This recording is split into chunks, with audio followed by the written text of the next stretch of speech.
To me, Global Reach Out is inspiring. It's connecting with God, reaching out to the world, and impacting life. The stories that shared is so personal and it deeply impacted me.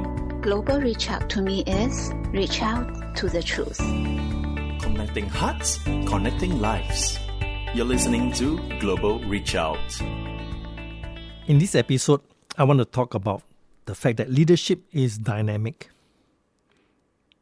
The literature on leadership, sacred or secular, is mushrooming. Some are technical and theoretical, while others are practical and very helpful. From them, we can observe some leadership trajectories. First, there is a growing shift from hierarchical, heroic, transactional, authoritative, and power models of leadership to post-hierarchical, post-heroic, transformational, and authentic models. Now, in these models, leaders no longer have the answers, but instead, leaders create a climate where followers are empowered, collaborated, and free to pursue shared goals in their own ways. Contemporary leadership sees employers not lording over employees, but treating them as partners and empowered employees. These leaders lead not so much from positional power, but personal power. Second, the call for servant leadership is growing louder in the political, business, educational, societal, as well as religious arenas. And so leadership is dynamic. Servants' leadership has become the most viable form of leadership in many sectors of society. Third, the traditional concept that leaders are born and not made has been slowly given ways to leaders are made and not born. Everyone has leadership potentials that need to be cultivated. Positions, titles, academic credentials do not determine effective leadership anymore. Fourth, leadership involves mobilization, movement, influence, persuasion, action, activity, skills, empowerment, participation, performance, and attitude. Leadership is indeed dynamic. Fifth, leadership is about activity. Leadership is something you exercise or not something you have or not. In other words, use it or lose it. Therefore, if someone has exercised leadership, he or she is a leader. Conversely, the failure to apply leadership disqualifies a person from leading. It does not matter whether that person has an impressive job title or a large group of subordinates. Titles, credentials, or positions do not make a person a leader. More often than not, there are people in organizations without any titles and who are not in the limelight but lead their lives quietly, yet at the same time exert influence in the decision-making process. The ability to lead and contribute, impacting lives, encouraging others and motivating others in an organization is an essential quality of a leader. What confirms a person as a leader is not his credential but his performance. Jesus Christ, his disciples, Mother Teresa, Gandhi, our parents, our friends, our teachers. According to Kouzes and Posner, leadership is not about who you are or where you come from. It is about what you do. Not who you are or where you come from, but leadership is about what you do. 6, leadership is not about gender or education. It is about making things happen through other people that wouldn't happen without the leader. That is fundamental to being a leader.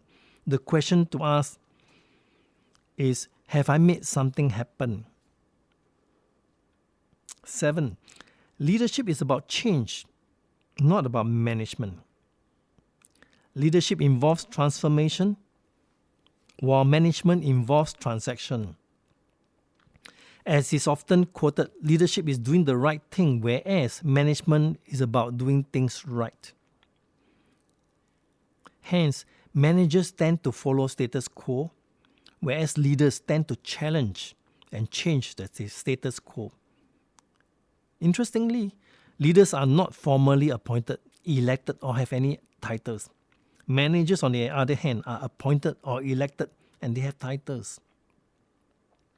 8. Leadership requires followership. No leader can accomplish things alone. He or she needs people to come alongside and follow after them. Leadership and followership are two sides of a coin.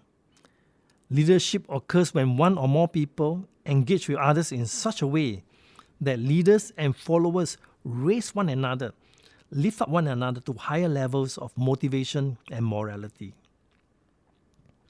9th, leadership is conferred by followers.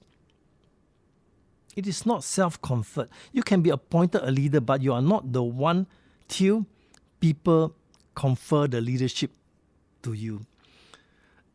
A leader's responsibility is to lead, and the people's responsibility is to follow. But when a leader fails to deliver, the relationship is revoked. 10th, leadership is about getting people excited about a compelling cause that maximizes their highest potential and makes a significant contribution. People want to believe that their effort matters, and leaders therefore need to articulate passion, vision, and mission that stoke the energy and enthusiasm of those people who are following after them. 11. Leadership is first about self-development. Leaders are learners. Only by learning can leaders discover their true self and their values. To lead others, leaders must first lead themselves, and this involves working on themselves more before working on others. To put it another way, we should not try to change others till we change ourselves. Warren Bennis poses it this way: know yourself so that you can be yourself. Then you can become authentic self rather than imitating others. Becoming a leader is becoming yourself. By knowing ourselves, we will know our limitations and find the right people to assist us. Finally, leadership is about influence. The ability to influence others is what makes a person a true leader. A leader gets results by influencing others to follow his lead. To get people to do something, you need to be able to influence, to persuade, or to move these people. And influence has much to do with emotional connection. Where influence is concerned, it can use legitimate as well as illegitimate sources like power and personality. So influence can either be negative, where you manipulate people, or the use of force. That is negative. Or influence can be positive. That means you mobilize, motivate, and you move people. So how does a leader increase his or her influence? The answer is building trust. Cousins and Posner used the acronym DWYSYWD. DWYSYWD. It stands for do what you say what you do. DWYSYWD. Do what you say what you do. Leaders who earn the trust of their followers will have a greater influence than those leaders who do not earn the trust of their followers. In sum, what is leadership? Anyone who intentionally influences an individual or a group of people, mobilize them to achieve a specific and significant goal in alignment with God's agenda and bringing glory to God's name. That is leadership. In this episode about the dynamics, character of leadership, I leave us with 3 questions.